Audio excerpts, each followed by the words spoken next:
우리는 지금 설 명절의 마지막 날인 지난 수요일, 재해 수요일로 불리는 그 수요일을 시작으로 해서 4월 5일 부활주일 전날인 4월 4일 토요일에 종료가 되는 사순절 기간을 시작하고 또 보내고 있습니다. 이 기간 중에 주일은 예수님의 부활을 기념하는 승리의 날, 또 기쁨의 날, 축제의 날이기 때문에 이 참회와 이 절제 기간인 이 사순절 40일에서 제외가 됩니다.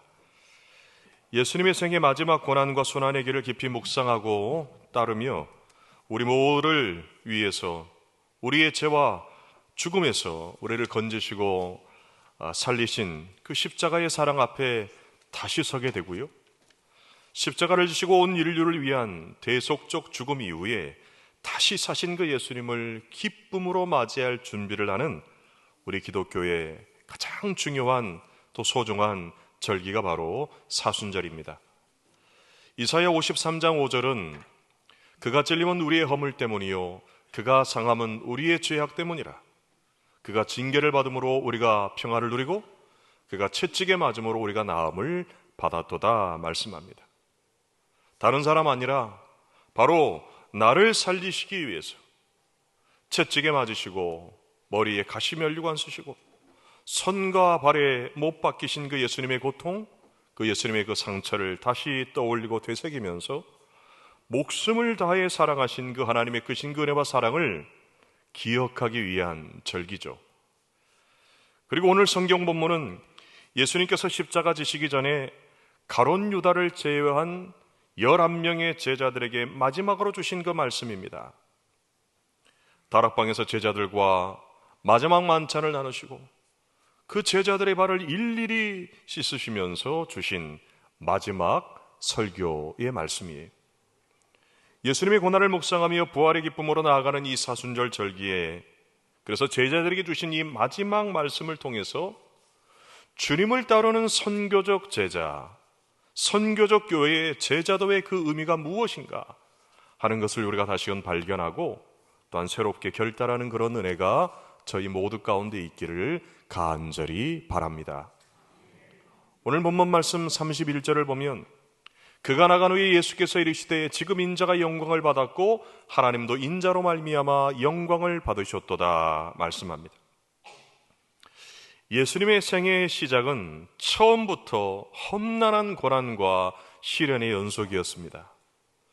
영광의 그 하늘 보좌를 버리시고 낮고 천하고 더러운 마국간에서 태어나시고 자기 권력 지키기 위해서 그 어린 영아들을 집단으로 살해한 헤롯 왕의 위협도 받으셨고 유대인들을 비롯한 유대 종교 지도자들의 계속되는 거절과 핍박을 배척을 받으시면서 심지어는 3년간이나 동고동락했던 제자 중에 한 명에 의해서 배신까지 당하셨습니다. 그리고 마침내 모든 인류의 죄를 대신 속죄하기 위한 십자가의 죽음을 맞이하여야 했던 고생과 고통과 수고의 연속이었어요. 이와 같은 예수님의 생애의 마침표를 찍는 그 기간이 바로 사순절입니다. 그러나 예수님께서는 십자가의 고난과 죽음으로 영광을 얻게 되시죠. 성부 하나님께서 자신을 이 땅에 보내신 뜻과 그 목적을 이루시기 위해서 순종하는 삶을 끝까지 살아가시고 하나님 앞에 영광을 올려드리십니다. 성자 예수님께서는 아버지의 뜻에 자발적으로 온전하게 순종하시는 그 삶을 통해서 십자가 뒤에 부활의 그 영광을 얻게 되십니다. 십자가의 고난과 죽음은 어쩔 수 없이 받아들여야 하는 정말 하기 싫고 원치 않은 그런 일이 아니었습니다.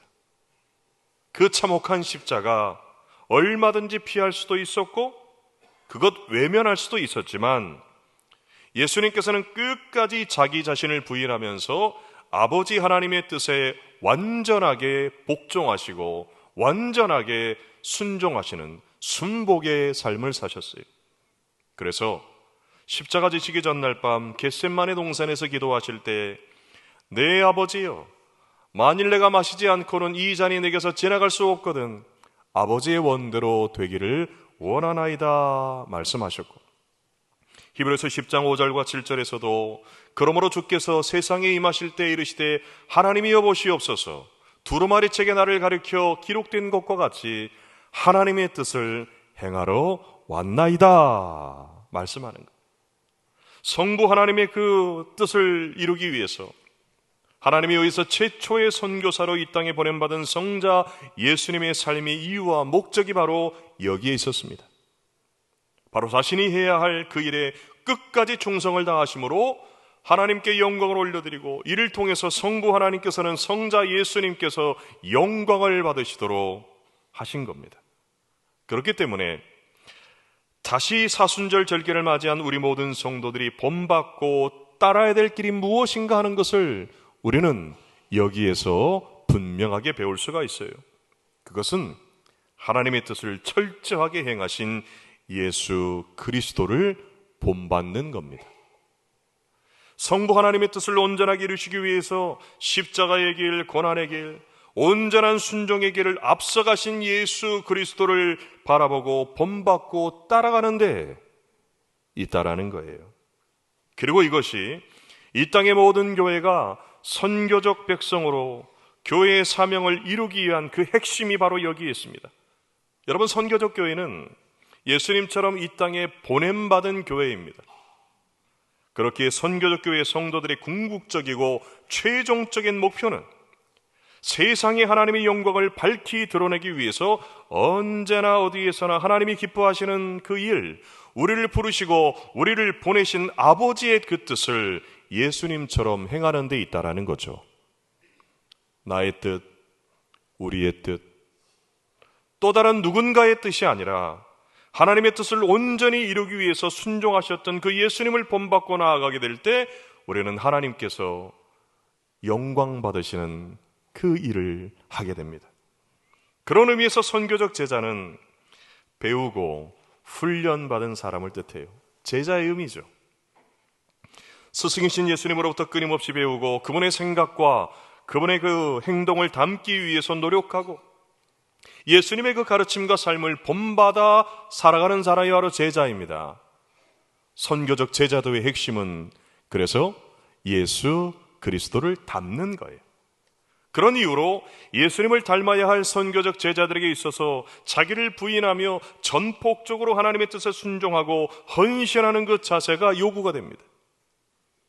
모든 것 다 버리고 따르고 본받을 만한 분이 예수님이다 라는 제자됨의 그 신앙 고백과 함께 삶을 통해서 진정한 교회됨을 드러내고 하나님의 그 영광을 드러내는 그 하나님의 선교를 이루어갈 수 있기 때문에 그래요. 바로 아버지의 뜻을 이루기 위해 십자가를 지신 예수님을 본받고 닮아가면서 예수님 때문에 살고 예수님과 함께 살고 예수를 위해서 사는 예수로 충만한 교회가 참된 제자의 길을 걸어가는 하나님의 선교적 교회가 될 수 있습니다. 그러한 참된 제자의 선교적인 삶을 통해서 하나님의 나라가 확장되어 간다는 거죠. 여러분, 그래서 예수님께서는 3년이라고 하는 이 공생의 기간 전부를 자신처럼 생각하고 자신처럼 말하고 자신처럼 행동하는 제자를 훈련시키시고 제자를 만드는 데 집중했던 것을 보게 돼요. 성경을 보십시오. 모든 말씀들 제자들에게 주신 말씀이에요. 마지막까지 제자들에게 주신 말씀, 부활 이후에 40일 동안 제자들에게 하신 그 모든 말씀이 바로 제자들을 대상으로 주신 말씀이죠. 그리고 이 모든 사역을 아버지의 뜻대로 다 마치시고 남겨진 제자들이 자신과 같은 일을 똑같이 하도록 위임하신 그 내용이 마태복음 28장 18절에서 20절의 말씀입니다. 여러분, 제자를 삼는 것, 이것이 하나님의 선교를 이루고 하나님 나라를 확장하기 위한 예수 그리스도의 위대한 전략이었다라는 겁니다.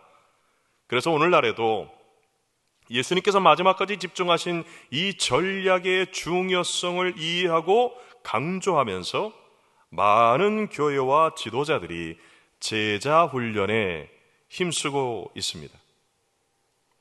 하지만 아쉽게도 대부분의 교회의 제자 훈련은 예수 그리스도의 참된 제자를 양산하는 데 실패하고 있는 것이 우리의 현실입니다.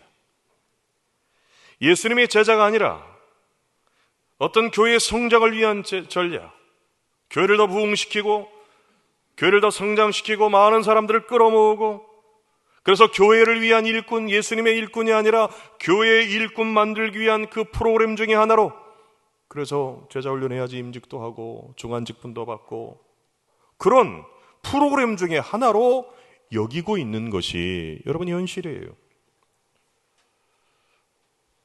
20년 전이긴 합니다만은 20년 다 돼가네요. 2007년에 발간된 윌로우 크릭 커뮤니티 교회, 줄여서 윌로우 크릭 교회죠. 한 번쯤 다 들어보셨을 거예요. 이 교회에서 발견이라는 책, 소제목으로 당신은 지금 어디에 있습니까? 라는 이 책을 발간을 했습니다. 여기에서 프로그램화되고 성장 전략 중심의 제자훈련의 그 폐해를 아주 적나라하게 보고하고 있어요. 자신들의 사역을 점검한 거죠. 성찰한 겁니다. 그러면서 솔직하게 그 교회의 현재의 그 모습을 사람들 앞에 공개적으로 오픈을 했습니다. 건강한 교회의 성장을 어떤 등록교인이나 출석교인이나 많은 참석하는 인원 등의 어떤 외적인 조건에 두지 아니하고, 모든 성도들이 얼마나 예수 그리스도를 본받고 닮아가면서 하나님을 사랑하고 이웃을 사랑하고 섬기며 그러한 삶의 변화와 영적인 성장이 이루어지고 있느냐 하는 것을 진지하게 점검하고 성찰한 결과, 그 책에 이렇게 담아요. 그 결과, 그때 당시 26,000명에 달하는 출석교인, 여러분 윌로우 크릭 교회가 한때 막 온통 세계 교회들을 막 주도해 갔잖아요. 그래서 여기에 영향받은 교회가 어떤 교회입니까? 온누리 교회예요. 그대로 가져와서 여러분 온누리 교회가 엄청난 성공을 거두지 않았습니까?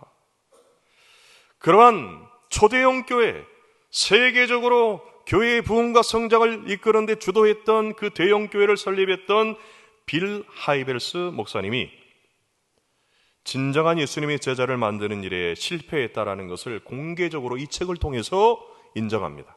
그래서 여기서 말해요. 우리는 실패했습니다. 우리는 실패했다. 숫자로는 성공했어도 예수님의 참된 제자를 만드는 일에는 실패했다. 사실 그도 아시는 분은 아시겠지만 부적절한 일에 휘말려서 그의 삶으로서 진정한 제자됨의 그 모습을 드러내지 못하는 그런 실패를 직접 경험하기도 합니다.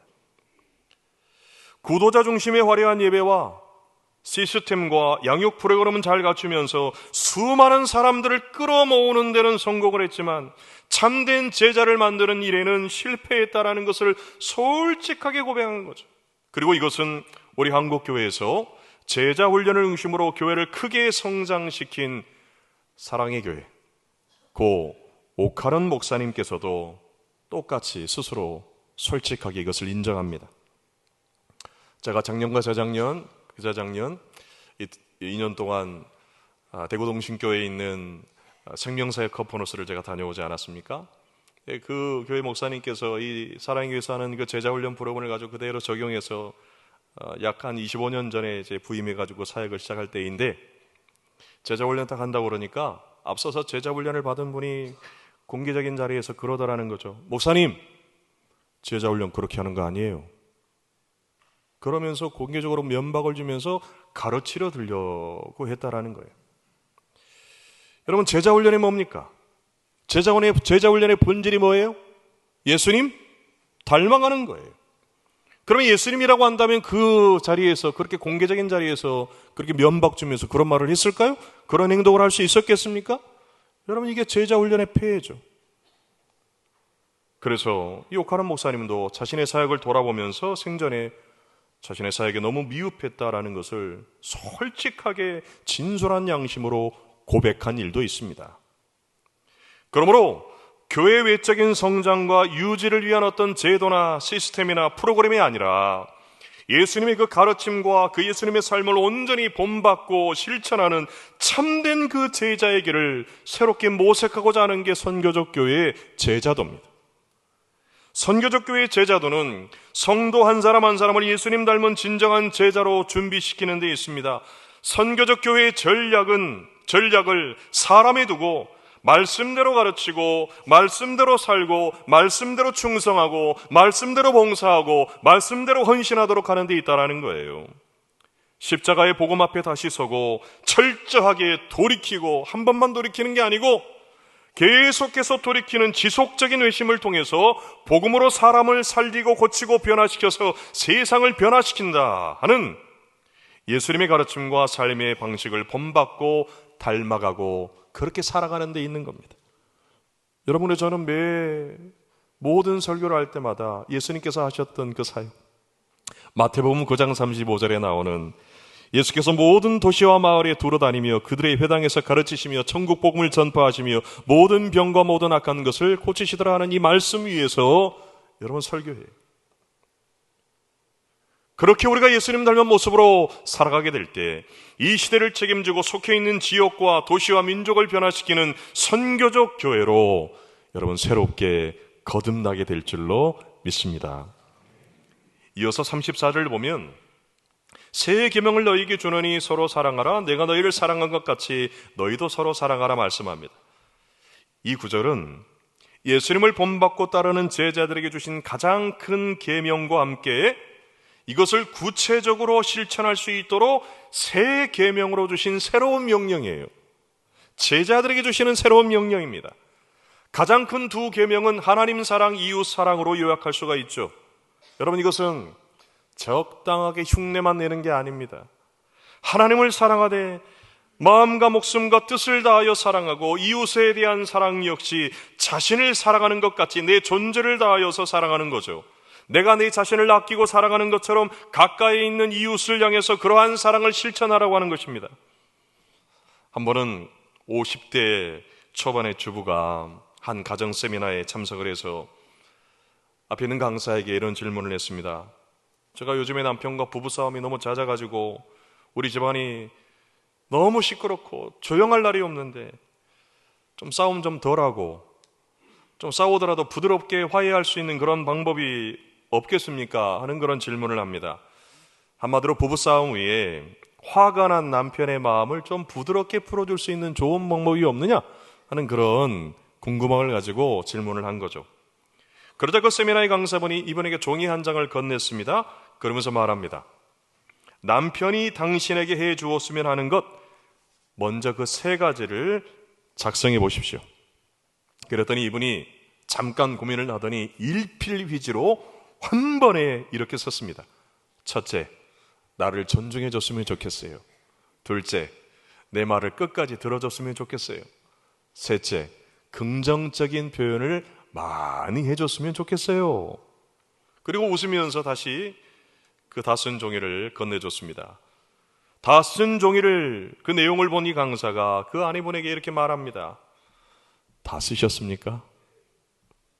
그럼 내일부터 이렇게 한번 해보십시오.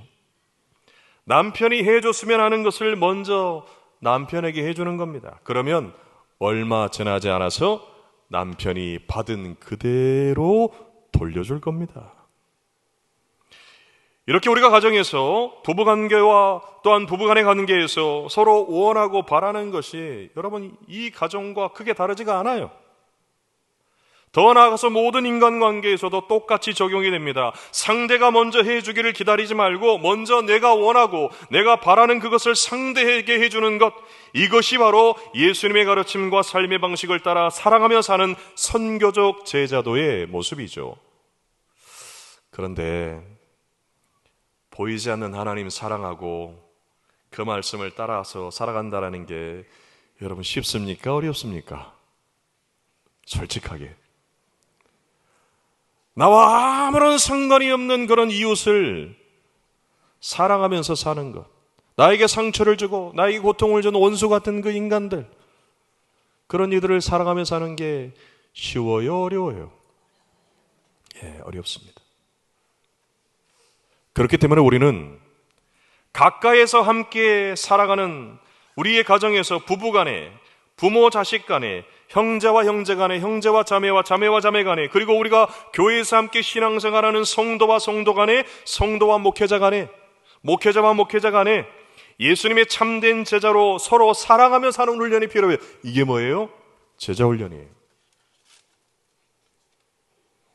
제자화되고 제도화되고 프로그램화되는 어떤 제자 훈련이 아니라 제자 훈련이 1권, 2권, 3권, 4권, 그것도 부족해가지고 사역훈련 1권, 2권, 3권, 그것도 부족해가지고 제자야육 1권, 2권, 3권, 어떤 책 가지고 하는 것이 아니고 실제적이고 급진적인 그런 훈련이 필요하다라는 이야기죠.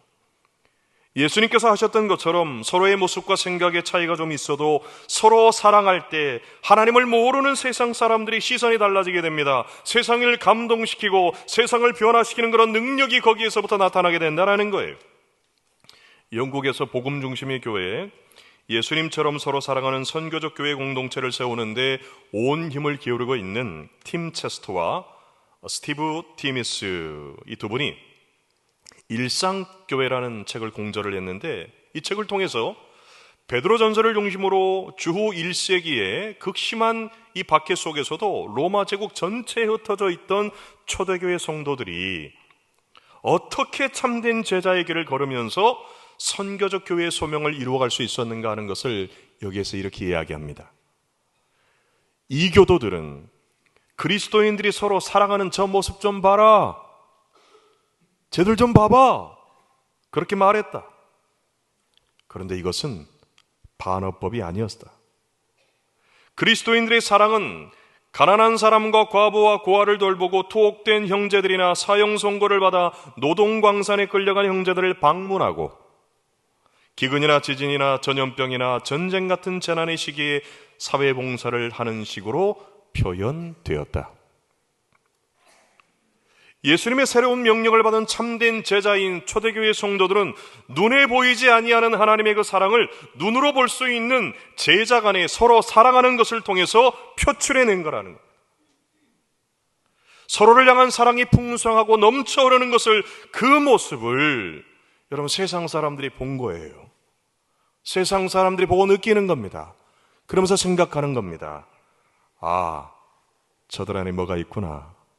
저들이 이야기하는 것이 뭐가 있구나. 진지하게 받아들이고 그것을 통해서 예수님의 그 진리를 인정하기 시작했다라는 이야기. 제가 한 영상을 통해서 보았는데요, 거북이 두 마리가 서로의 영역을 다투고 싸우다가 힘이 약한 거북이 한 마리가 그냥 그만 뒤집어졌어요. 거북이가 뒤집어지면 어떻게 됩니까? 치열하게 영역 다툼을 하던 다른 거북이는요, 뒤집어진 그 거북이 그대로 두고 그 자리를 떠났는데, 그 뒤집어진 거북이 그대로 있다가는 죽을 위험에 처해 있었습니다.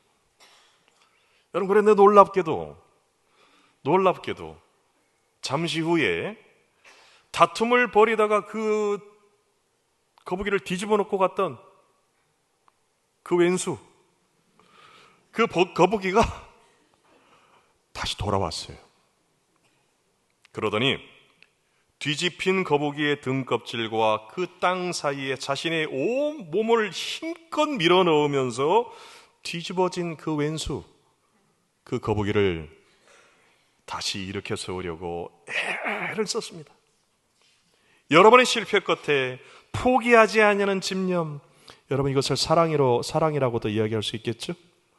포기하지 아니하는 집념, 포기하지 아니하는 집념으로 마침내 얼마 전까지 원수처럼 싸우던 그 거북이를 바로 세우는데 성공을 해요.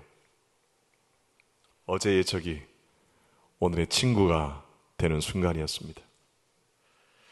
여러분, 자연에 사는 이 거북이 동물조차도 다투던 원수 같은 상대가 위기에 처하자 다시 돌아와서 죽지 않고 살 수 있도록 도움을 줬어요. 하물며 그보다 더 나은 인간성을 가지고 있는 사람은 어떠해야 되겠습니까?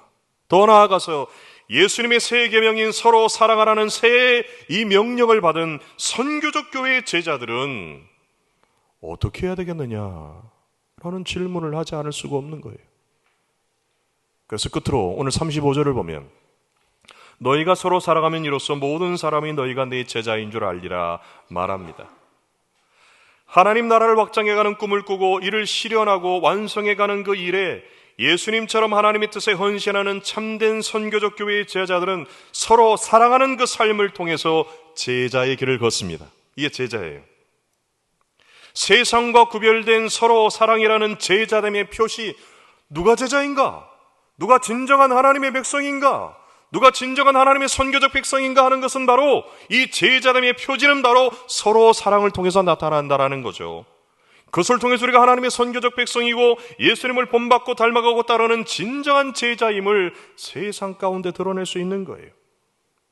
그러한 제자의 인격과 그러한 제자들의 존재와 그런 제자들의 삶이 만나는 곳에서 여러분 제자 훈련이 일어나는 거죠. 찬양대에서, 교회 학교에서, 심지어는 당회 안에서도 제자인 선배 장로님들을 통해서 후배 장로님들이 예수님 닮아가는 제자로 양육되는 거예요. 그러므로 너희는 가서 모든 민족을 제자로 삼아 아버지와 아들과 성령의 이름으로 세례를 베풀고 내가 너희에게 분부한 모든 것을 가르쳐 지키게 하라는 이 예수님의 지상대명령을, 예수님께서 주신 새 명령, 제자인 우리 모두에게 주신 그 명령을 지켜 행하는 것을 통해서 이루어갈 수 있는 겁니다. 이를 통해 복음이 예루살렘에서 유대로, 유대에서 사마리아로, 사마리아에서 땅끝까지 겨자씨와 누룩같이 퍼져가게 되고 우리의 가정과 우리의 교회에서부터 우리의 이웃과 우리의 지역으로 이 도시와 민족과 열방으로 퍼져나가는 하나님 나라의 확장이 그것을 통해서 일어나는 거예요. 이 예수님의 전략이에요. 이와 같은 비전을 가지고 예수님께서 주신 새로운 명령인 사랑을 실천하며 주님의 나라와 하나님의 그 영광을 세상 가운데 밝히 드러내는 삶을 살았던 한 인물이 있습니다. 그분은 바로 19세기 중후반에 영국의 간호사였던, 여러분 잘 아는 플로렌스 나이팅게일입니다. 그녀는 영국의 부유한 귀족의 가문에서 태어났지만 편안하게 사는 삶보다는 예수님 본받고 예수님 닮아가는 사명 있는 그런 선교적 제자의 삶을 택했습니다. 주변의 수많은 반대에도 불구하고 간호사의 길을 걷기 시작했고요. 1854년에 일어났던 크림 전쟁 당시에 야전병원에서 하루 20시간 이상씩 부상당한 군인들, 또 당시에 유행했던 전염병인 콜레라로 목숨을 잃을 위기 가운데 있는 수많은 사람들을 돌봅니다. 그래서 사람들은 그녀를 가리켜서 등불을 든 천사다, 그런 별명을 붙여주지 않았습니까? 아군이었던 영국군뿐만 아니라 심지어 적군까지, 아군과 싸우는 적군까지 헌신적인 사랑으로 돌보고 치료하면서 사망률을 크게 낮추는데 혁혁한 공을 세워서 우리를 끝까지 사랑하신 예수 그리스도의 사랑을 본받고 닮아가며 서로를 사랑하고 원수까지 사랑하는 제자의 길, 사명의 길을 걸으면서 어두운 세상에 한 줄기의 빛을 전하고 누군가의 위로가 되고 소망의 등불 하나가 됨을 통해서 예수님의 사랑을 삶으로 드러내고 하나님께 영광 올려드리는 그런 삶을 살았던 겁니다. 그러므로 이번 사순절 기간 하나님의 사랑을 세상에 분명하게 보여주기 위해서 십자가의 길, 고난의 길, 희생의 길을 묵묵히 걸어가신 예수님을 본받고 닮아가기를 원합니다. 예수님께서 주신 서로 사랑이라는 이 새 명령을 따라서 원수까지도 사랑할 때, 여러분 모두에게도 원수 있으시죠? 일부 예배 드리시고 나가시는 성도님이 저한테 그래요. 목사님, 저 원수 너무 많아요. 저도 있어요. 그랬더니 저는 너무 많아요. 그러면서 이제 나가시더라고요. 원수까지 사랑하는 선교적 제자의 길을 믿음으로 순종하며 걸어가게 될 때 우리의 이웃과 우리가 속해 있는 지역과 우리 지역의 주민들과 이 도시의 시민들과 이 나라의 백성들과 온 열방이 하나님 나라의 영광을 목격하게 될 줄로 믿습니다. 기도하겠습니다.